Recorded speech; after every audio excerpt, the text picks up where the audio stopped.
while most people are still using AI for basic conversations, there's a new category of AI agents that can perform complex tasks autonomously. Strands agents don't just give you answers, they perform tasks, including doing a web search, maybe sending an email, writing code, and also execute multi-step workflows without constant prompting. This is exactly what I want to cover in today's session, where I want to provide a hands-on experience of this whole end-to-end flow, where we'll start with the basics. We'll start with what Strands agents are, because there are a lot of people who are still unaware of what these agents can do. I want to show you the power of these agents and how simple it is to create right code. If you are not a coder, if you have not created a code before, I'm here to help you out with that. Once you understand the basics, then there's so many AI agents available where you can use and leverage them to create complex multi-step workflows. Now, in today's session, we are going to cover what Strands agents are. So let's start with that, right? So the first and foremost is where you can find the documentation. You can find the documentation under this new URL, strandsagents.com, where you can see there's the starting point is how you install it. Now, they have provided a Python SDK, which, by the way, is open source by AWS. Now, AWS is using this in real life production systems. Amazon Q is actually using this behind the scenes as per their documentation. Another resource that I want to share is my GitHub repository. So this is which I've created, which has all the labs that I'll be covering in today's session. And you can follow along if you clone this repository, right? So we will be talking about exactly this repository and the steps that are part of this repository. And there's a README file which walks you through the whole steps that you can, how you can set it up, this repository. Now, let's talk about what are we going to cover on a very high level. Right. So we are going to talk about Strands agents. Strands agents are, it's an SDK, software development kit. It provides you interfaces, it provides you already pre-built methods that you can use, which enhances your overall experience of building these AI agents. And it becomes very quicker as well because they already have done all the heavy lifting for you. Now, there's so many contributors, it's not associated with AWS anymore. Of course, AWS is the one who open sourced this. Now, there's so many other people who have already contributed to Strands agents. There's so many tools that people have built. Now, when it comes to an agent, what are the three main things that you need to consider? The first and foremost is the large language model. So Strands agents has support for multiple model providers. If you come here in the documentation, you can see there's so many model providers available that it can integrate with. It includes OpenAI, Amazon Bedrock, Anthropic, and Llama API, so many other model providers. So these are large language models. Now, that's number one. The second point to create an AI agent is not only that you have access to a large language model, which is the brain of the AI agent, I would say, it also needs tools, right? So the second lab that we'll be doing would be focused on how you use the built-in tools that comes with the Strands SDK, the Strands Agents SDK. And we'll also talk about logging, how you can enhance the overall experience. When you're developing anything, you need logging there, how you can enable those. And then not only the tools that are already provided by Strands Agents, you can build your own custom tools. How you do that, I'll talk about that as well. And then most importantly, if you have been following me, I've been talking about Model Context Protocol, which was open sourced by Anthropic. So you can see how these big organizations, they're not only moving ahead, but also they're giving back to the community as well. So this Model Context Protocol, this is a protocol which enhances the integration layer. So it integrates multiple tools with the LLM, with the AI agent. So it also supports that in multiple formats that you can use stdio, which in simple terms, you will need to download the package. It automatically does that. You just need to provide the configuration, but behind the scenes, it does that for you. Then Streamable HTTP, where you can provide an HTTP link and it accesses that. There's an older version of this as well, which is called SSE, but we have already covered that and it's deprecating now. Then the future is Streamable HTTP. That's why I'll be covering only that.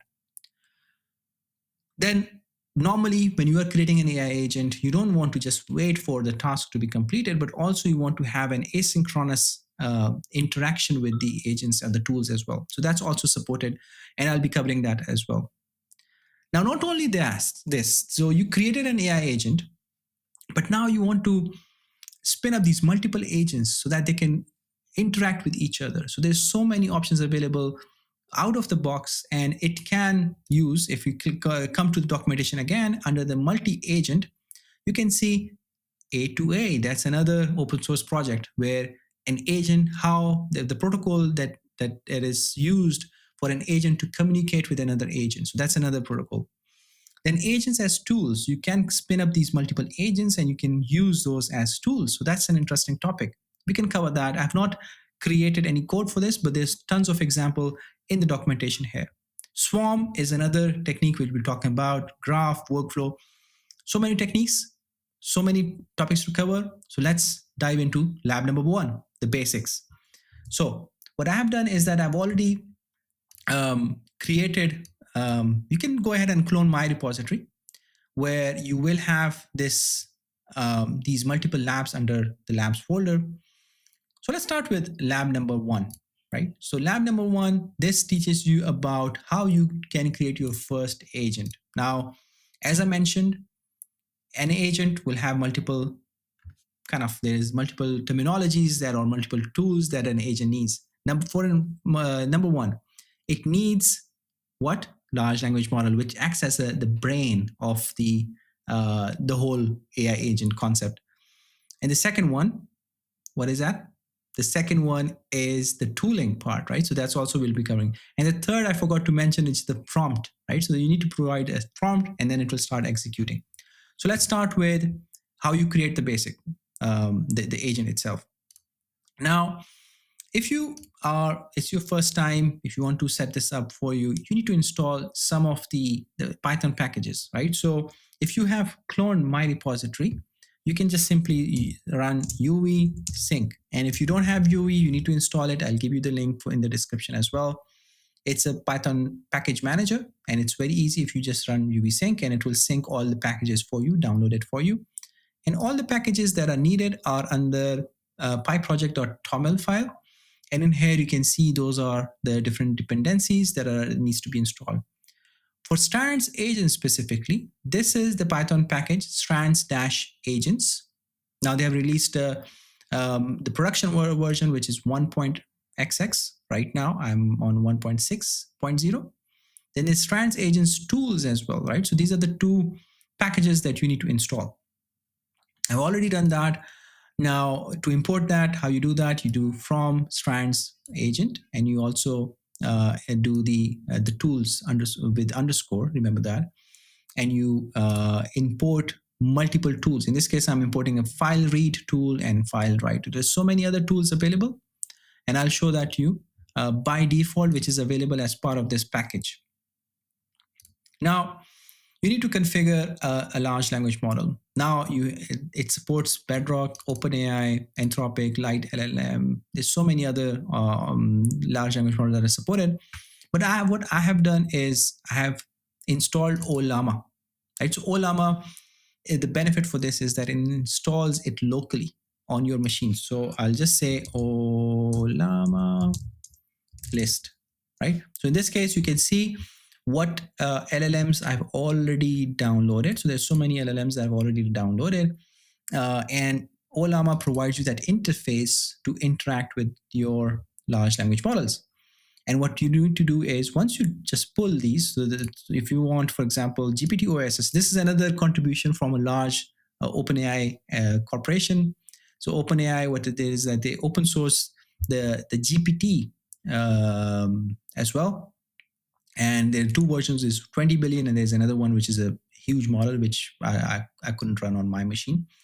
So you just need to do Ollama and then pull and then the name of the model itself, right? You can go to Ollama page to get the list of all the models that are available there. But for the sake of this, the first lab, I'm using Llama 3.2, and you can see I just need to make sure I add the name. And this is the host which is localhost, which is I'm currently hosting. And this is something which it will be the same for everyone. And I'm just giving some parameters, the maximum tokens, the temperature, the top. And if you want to discuss this, I can create a different video, but this is something that you can define, tweak around it. And maybe temperature, we can see if you wanted deterministic responses, then you keep it lower. If you want to make it be more creative, then you go on a higher end. Now you give a system prompt. Now the system prompt is just a variable. And now how you initialize it. So it's very simple. Just think about it. You import the Strands agent. You import the tools if you want. You don't need to install the tools, import the tools. And you initialize the agent like this, right? This agent is also imported from Strands agent, right? So this is how you import it. And here you can see you need a system prompt. If you don't give it, it's fine. The important one is the user prompt. We'll come to that. Model, if you don't give it, it's fine. It will use Amazon Bedrock using AWS credentials and then try to find something which you have available in your AWS account. But if you want to use your custom model, the model which is outside of AWS, you can just need to specify that over here. And the tools, these are the tools that we imported here, file read, file write. You can see file read, file write. Simple as it looks. Now, once you do that, the next step is you call the agent. You call the agent with the prompt itself, the question itself. I'm just asking, can you create a file? I don't have a file here in the current directory, but I'm also asking it with the content about current temperature. Let's try to run this, right? So if you are using UV, that would be UV. If you're using pip, PIP, that would be Python. So I'm using UV package manager. So in this case, I'm just saying UV run. Under the labs, I'll just say lab 1. Let's run it. And now you can see it right away. It's using tool number 1, which is file write. So it's not the sequence of the tool, but it's actually the first tool, right? So the first tool it's using is file write because that's what we instructed it. You need to create a file. I'm just saying yes. And it created a file. And if I open this, it's saying, can you tell me the current temperature, right? It doesn't have access to the temperature, but I asked it a question. So it did mention some response that, hey, I cannot do that. So this is kind of a very high level, right? So how you get started, right? Now let's take it a step further, right? So what would that be? Now we want to make sure that it also reaches out and uses an API to fetch the weather as well. So we are adding a new tool. So previously we had file read, then we had file write. Now we are adding HTTP request. And this is, in my testing, it's very powerful, right? Now we have another slight change where I'm just using GPT OSS. It is more advanced model. It has good reasoning. So that's why I'm just including that as well. You can still use the other version. And as I said, it supports multiple model provider. You don't need to be stuck here with a local hosted model. Now the system prompt, I'm tweaking it a bit. I'm also now asking it weather information. You need to provide me weather information. Instead, previously I was just writing to a file, and so you can make HTTP requests to the National Weather Service API, process and display weather forecast data for locations in United States. Now, previously my prompt was also including how they can do it. I've commented this out, how it can make the API calls. Now, to my surprise, even without mentioning how it can do that, it can still answer it, right? So I just named the API, nothing else. So let's do that, right? So I'll just clear it and let's say UV run labs and lab2.py. Now you can follow along. As I mentioned, you can just clone the repository. It will be the same result for you as well. The only difference is that you need to install Olama if you want to use the same exact code. If you don't, you just need to replace this part and initialize your own model. and you just need to give it here model equals the name of that, how you initialized it. Let's run lab 2. Now this is also running locally, the model. So initially when you change the model, it takes a bit of time because it needs to load that. Now it already has loaded it. You can see tool number 1 is HTTP request. Now it is making an API call to the National Weather API service. And it needs to get me what? What is the weather in New York, right? Just making multiple API calls. I have not instructed it how it can do that. By the way, if you want to do it, you can do it like this. You first need to fetch the coordinates via zip code. And you can also kind of make an API call and it will give you some URLs and then you can process that. And you can see here, it made multiple HTTP requests. And you can see it is showing the full list of weather information about New York. There's some error as well. Let's see what that is. It's a big one. Okay, so it's just simply, where is it? Yeah, so I think it's just how we are parsing this. So let's run it again. I think it should be fine. We just need to have a parsing in front of this. I'm just pasting it in the raw format. So let's run it again. So it will make a first API call, multiple API calls using HTTP request. And I've seen in my experience, it's a very powerful tool, right? I have any API. If you want to access, you can just simply point to that and it will work. Now, in some cases, it will need authentication. There's a way that you can create an environment variable and then bring that along in your system prompt to have that API information, the API key, for example, and then it can just simply start working, right? So now it's making these multiple requests again, and it will come back with a response for the prompt that we have given, right? So now we're progressing, right? So the first time we created simple file write operation. There was a tool that we added to our agent. Now this time we're adding a new tool, which is the HTTP request. Now with this, it has more control and it can access the APIs that are available on the internet, right? So now let's see how it's doing. Okay. Now it has done that. Okay. Oh my God, it's actually giving on these multiple levels, different location, you're looking for somewhere else, right? In Maryland, okay. Give a shout. Is it? What is it doing? Only written 5 hours of data. Okay. Now you can enhance this. As I mentioned, you can make it more accurate, right? So in this case, what I can do is I can simply add this as well.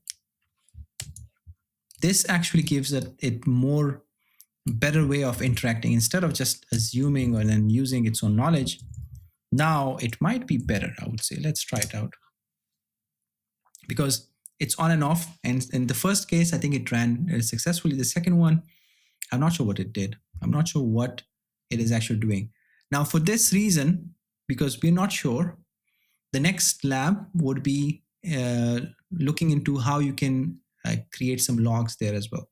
Now, this time, it's quicker as well because now it already knows how to interact with this, right? So the better prompt, the system prompt that you have, this is also an exercise that I'm showing, is that if you give a better, accurate or targeted prompt, a system prompt, it would be faster as well because it now doesn't need to make an API call just to understand what how it can interact with the National Weather Service. Now you can see it gives me exactly what is happening in New York, right? So the temperature, mostly cloudy, warm day, sunny day, continues to stay warm and this and that.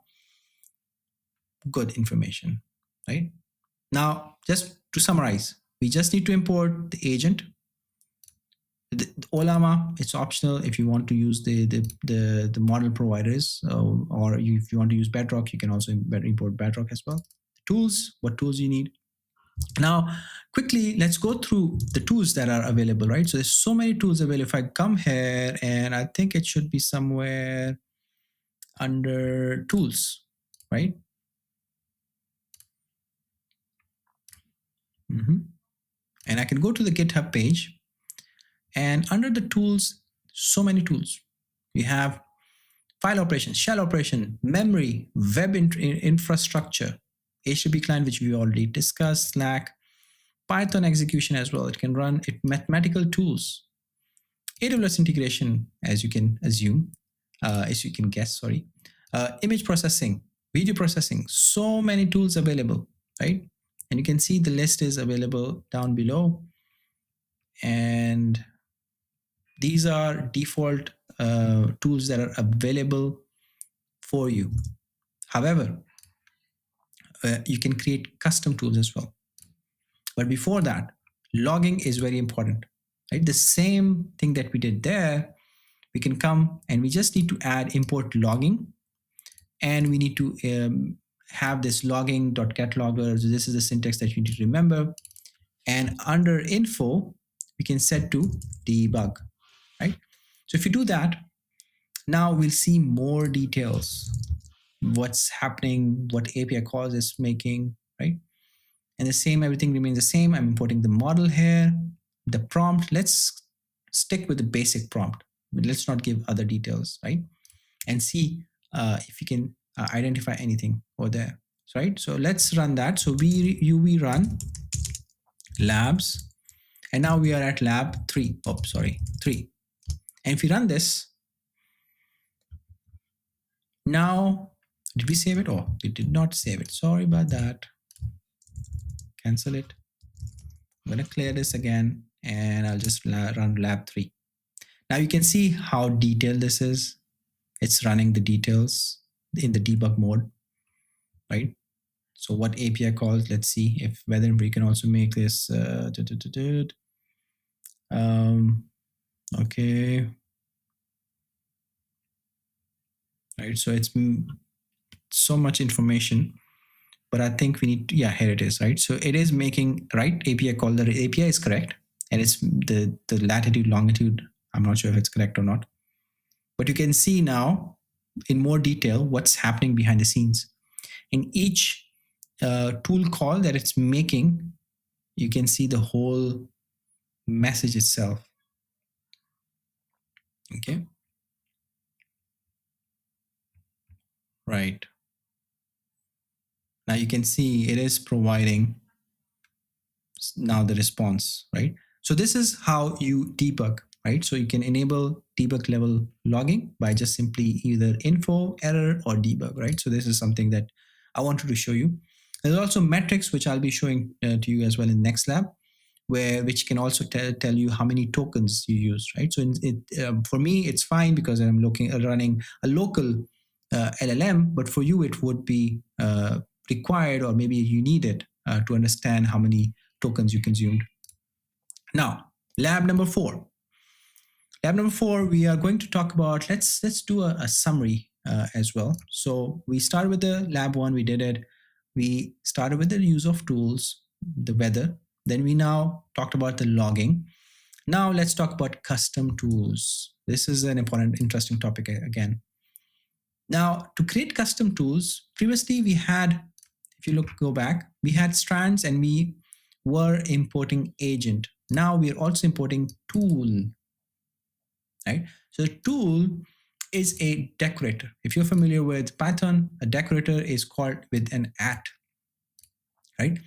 Here we, if you want to create any, so this is how you define a function or a method in Python, and you define a function and you just add this decorator on top of it, it becomes a tool automatically. So this is how simple it is to create custom tools.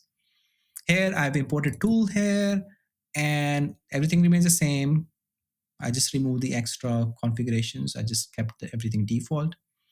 Now add tool, just a word count. I'm just counting words, right? So this is called docstring, which starts with 3 quotations and ends with 3 quotation marks. And in between, you can add any text. Now, when you define this as a tool, the LLM, the agent, in fact, would use this for additional context. So define what the purpose of this function would be in great detail. What it does is that it's just doing it's splitting on the characters, and then it's just doing length. That's it. Very simple one. You call the agent, again, the same. You specify the model, and you specify the tools. The tools, I've not imported any other tools, right? So I'm not importing from Strands itself. I'm creating my own tool, and you just give the name of the function. Here it is. That's it. No arguments to pass, no nothing. Agent would automatically manage that for you, right? And then you send a question or a user prompt. How many words are in this sentence? Let's run it. UV run labs, and I'll just lab 4A. So this one is lab 4A, and we are going to use this word count. And I'm sure if you are not following with me, if you have questions, just drop them in the comments. And if you don't like this style, just also mention it. I would like to change, and I'm looking forward to your feedback, any feedback that you have. So let's run this. Tool number 1, word count. There are 7 words. 1, 2, 3, 4, 5, 6. 1, 2, 3, 4, 5, 6, 7. Yeah. Oh, I think I made a mistake. I was just saying it's splitting on characters. No, it's splitting on words, right? So based on the space. So this function, what it does is that it just splits whenever it sees a space. So you can see there are like 7 words here, and correct. I know it's a very simple example, but you can guess how powerful that can become when you add these multiple tools, custom tools. You can make API calls. You can send an email. You can browse web, which we already did. We made an API call. You can send emails, interact with multiple other APIs. I think that it opens up a lot of different use cases. Now let's talk about the Lab 4B, the same custom tools. Now, what I want to do is I want to create a recipe bot. I'll show you to you what the image looks like. So I would become the customer, and I will ask a question about a specific recipe that I'm interested in. So this bot would be using Strands, and it would be an agent. Now it has access to search capabilities now. I'm bringing in now search as well, right? Search is an important piece, right? We want to have that. Now DuckDuckGo has a search API which doesn't require any API key. Of course, there's a throttling. If you just start bombarding them, they would start throttling you. But for simple use cases, you can use their API. Now, we need a web search tool, which we'll be creating. It will be a custom tool, right? We'll create that. And of course, ignore this. We'll be using our own large language model. If you have AWS account, you can use Amazon Bedrock, and Amazon Bedrock gives you a choice between multiple LLMs, and that's a very powerful feature of Amazon Bedrock, which with a single API you can access multiple models, and it's pay as you go. Let's start with Lab 4B, right? So here, everything the same. We are importing Strands agent, the tool. Now to import the DuckDB, what was this called? DuckDuckGo search API. So it's DDGS, right? So we already have installed this in the pyproject.toml. We have this installed. Now you need to install that.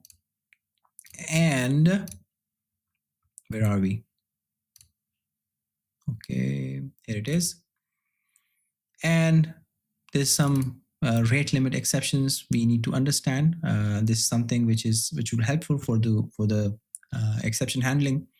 We're importing the logging. We're just keeping it on info. We don't want additional logs there. Only if we find an issue, only then we'll do that.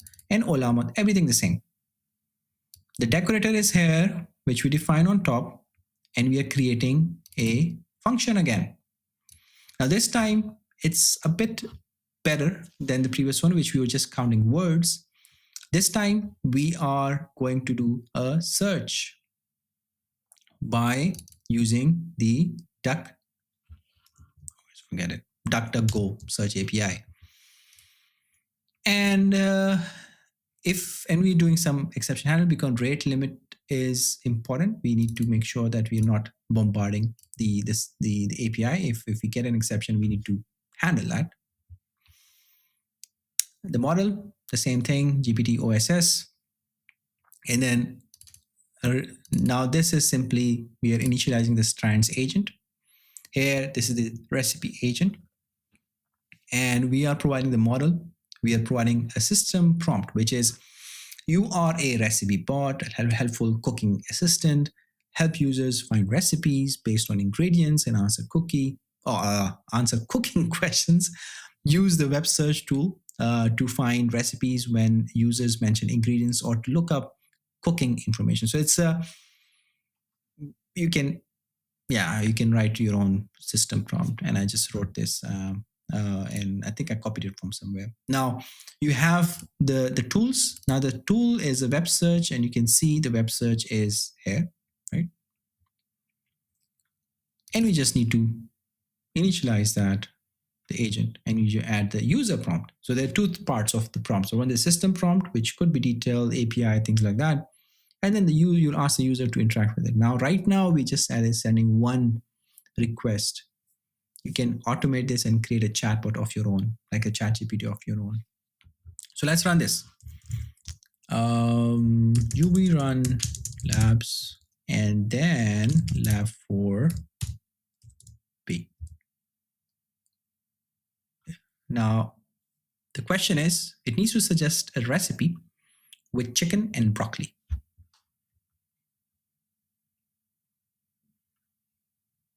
It did suggest something. Okay, but I think I noticed something. I did not see any tool request hitting here. So that's why I can add in the system prompt, you can use the web search tool for better results, right? This is something you can add to the system prompt, and it would then use it. Let's try it. Oh yeah, now it used it, right? Tool number 1, web search, right? That's why system prompt is very important, right? So the first case where we saw it was not able to identify the right API on its own, it was able to do something, but it was not accurate. Now to make a web search, and it actually came back with some information, garlic butter chicken broccoli. Now I'm hungry actually. Oh my God, this is so good. Now it also gives you the instruction as well, and some variations and some tips. The white sauce, oh my God, I love it. The calorie count, where to find the full recipe. It also gives us the link. Let's see if it opens. Open it. Okay, it works. Garlic, butter chicken, and broccoli. Yummy. Okay, let's focus. All right. Let's move on to lab number 5, and I'll go back to the, not recipe. No, so lab 5, now we're going to the next step. The next step is using model context protocol. Now, this is an interesting topic. We can discuss that. I can discuss that all day long. But on a very high level, model context protocol gives you all the tools. Instead, right now, you're writing those tools, right? Some tools are already available. But in case of this web search, we created our own tool, right? A custom tool, and required some coding to be done. If you want to interact with, for example, Google search MCP, I think there's a Google search, there's Brave search. You can just simply add that configuration, and your agent would be intelligent enough to have that tooling available. So we'll start with that, and I think you will get an idea once we discuss that. So this is that. We'll start with the std.io clients, right? So it's a standard IO. That means standard IO. We are importing the same things, the agent, the tools, the model, and we're adding some additional imports, right? So under stands.tools.mcp, we need MCP client, number 1. And we also need, since we're using standard IO, we are importing the standard IO client and the standard IO server parameters from MCP. Now, this is important. We need to do that. And also the model, the same thing. So we're just repeating those things. Now, if you are on Mac, this is how you will initialize an MCP server. And if you're on Windows, this is how you'll be doing that. I'm on Mac, so I'm just uncommenting this. I will be you have the GitHub repository. You can uncomment based on what you're using right now, Mac or Linux, right? So this is how you do it. It's a very slight difference. There's a from there, but it's more or less the same. Now, what it does is that someone created this MCP somewhere. It's available on PyPy. And you just need to point to that, right? Now, in this case, what I'm doing is that I'm pointing to AWS documentation MCP. Now, for some of you who are actually working on AWS, it sometimes becomes very difficult to search through exactly what you're looking for.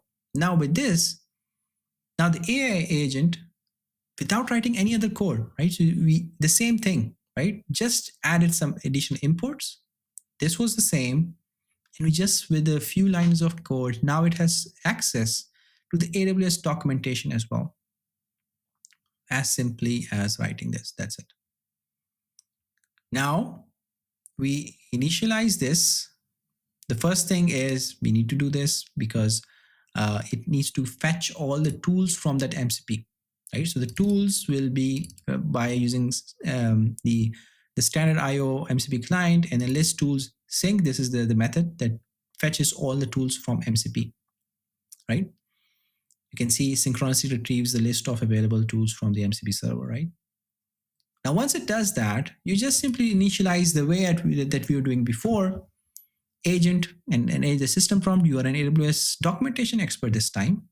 Use tools that are available to provide factual information, the model, and the tools. The tools, as is mentioned, it's coming from the MCP server. You can have multiple MCP servers. We'll come to that later on. Now, the question is, what is AWS Lambda? Okay. So let's run this. UV run labs lab5.py. Now, it's doing some installations because it's standard IO. It picks up the package, installs it. And now it is giving what is AWS Lambda. Now, again, the system prompt is important. I have just say use the tools that are available. Instead, I should say use the documentation tools that are available to you to provide factual information. Okay, so it already knows about it. That's why I just came up with this answer. But if it's something complex, possibly it will automatically use it. But now we want to force it to use the AWS documentation tools. Let's try again. Yes, now it's using that tool. So it's first searching the documentation. And then once it found some documents, it's just reading those documents one by one. You can see we can click these documents. Let's see, we can open it. What is AWS Lambda? So you see now it's actually in that documentation, and now you can see it failed. What happened?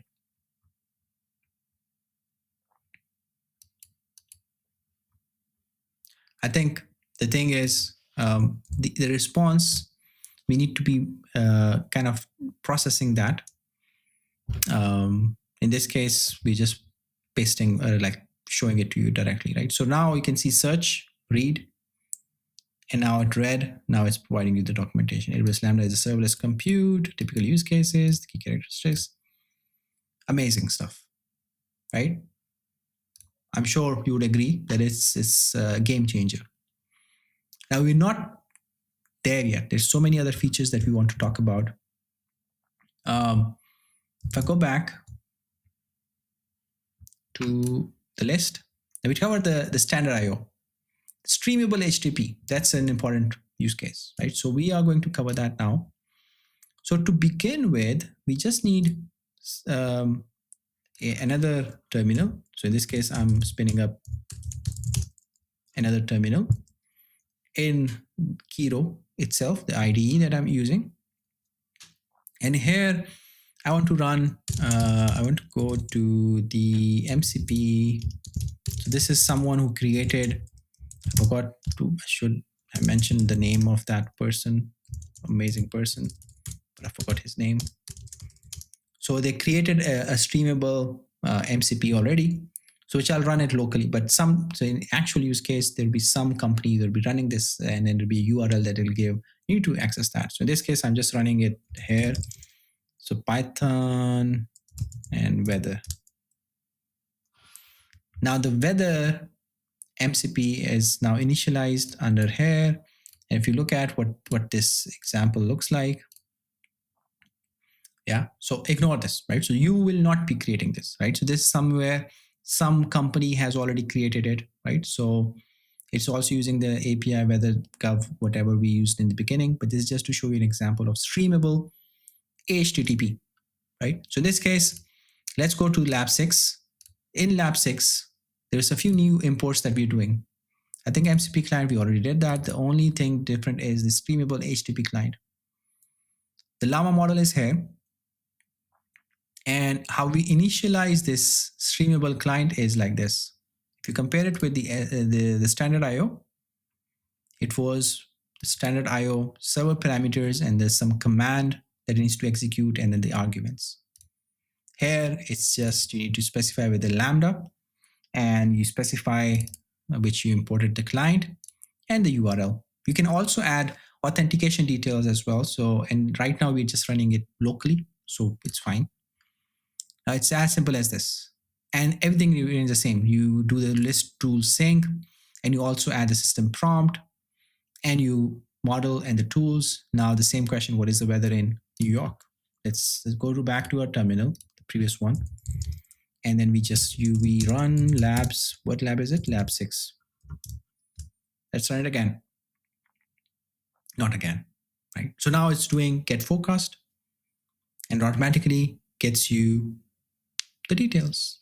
And if you go back to the previous terminal, you can see there was some API request automatically done. As simple as this, right? So ignore the step that we did to kind of spin up the MCP. In that case, you just need to provide the URL here, and then it will start working with the tools, right? So with less than 30 or less than 40 lines of code, you're able to create that agent and interact with any MCP. Now, last one, the same thing, right? So everything the same, streamable HTTP, but you want to have an asynchronous stream processing. In this case, you just need to find this async function. And in here, you specify the agent, and then you asynchronously read that stream that is coming in. So in this case, I'm asking the same question, and let's clear this. Right, I will give you the whole file for this, and this is how you, once you define everything, then you just run it like this, right? So let's run it.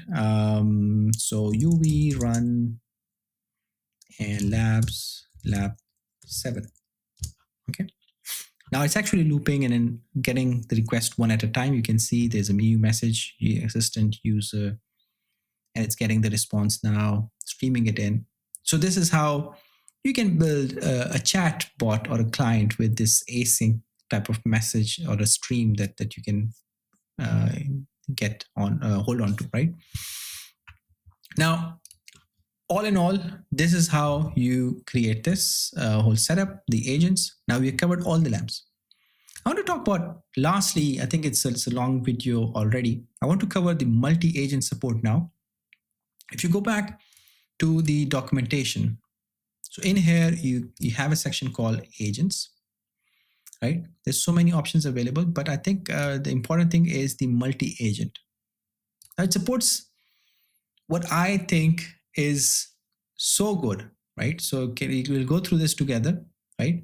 So you can see that it supports agent-to-agent protocol, right? This is also an open source, open standard protocol, how agents can communicate with each other. This supports that. You can install it like this. You can create your own A2A server. Now, the important thing is we spin up an agent, remember? Now we can have multiple agents.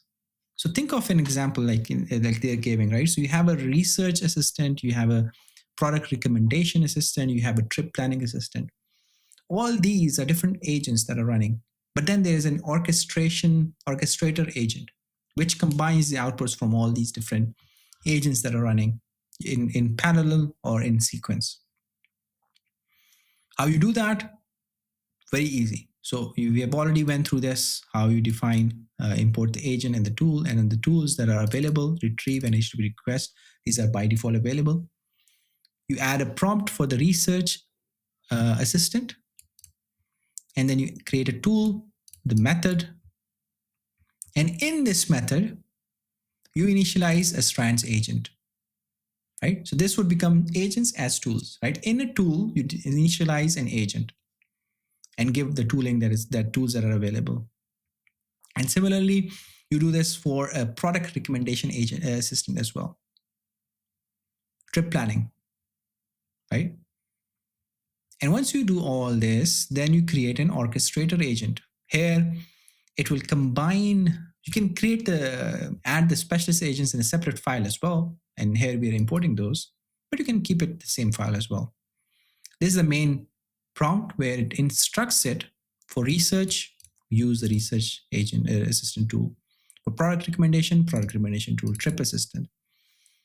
All this, you just then spin up a new agent with all these tools, which are actually agents, and you just give it to it. And now, whenever something comes up with specific to a research question, it will use the research assistant. If something a product recommendation, it will use that. Okay. Now you have there's a question that it's actually looking for. I'm looking for hiking boots for a trip to this. Now you can see how it actually performed. Now this is just an example. Now there are I would say three other things that I want to briefly talk about, and then we'll close the video. And if you have any questions or you want to dive deep into a specific topic, feel free to let me know. Swarms. Think of swarms is kind of a pattern where you do a kind of a brainstorming session, right? So how you create a swarm is you import from multi-agent, you import swarm here. And you define these multiple agents. These are the multiple agents. In this case, researcher, coder, reviewer, and architect. And then you specify, you use swarm to have this kind of multi-agent setup where you have researcher, you have coder, you have reviewer, and all these things. The handoffs that they can do, maximum iterations, execution time, all this you define, and you just ask a question from the swarm. Design and implement a simple REST API or to-do app. Now it has all the tooling, it has all the agents, it will do the handoffs between those agents, what context is required to move to the other agent, does everything on its own, right? So now we don't need that orchestrator that we did previously. In this case, we just create the agents and we create a swarm of agents and we just ask a question.